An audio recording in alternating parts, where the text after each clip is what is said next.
In today's video, I'll teach you how to add shift lock in Roblox Studio.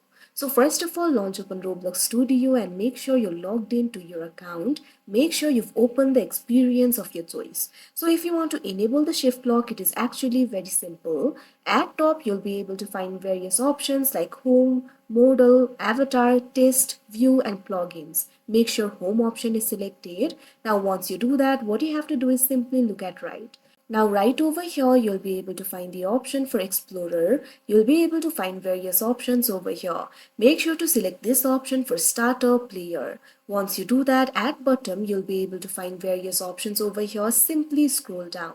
Now in the section for controls, right over here, you'll be able to find the option for enable mouse lock. What you have to do is check on this box.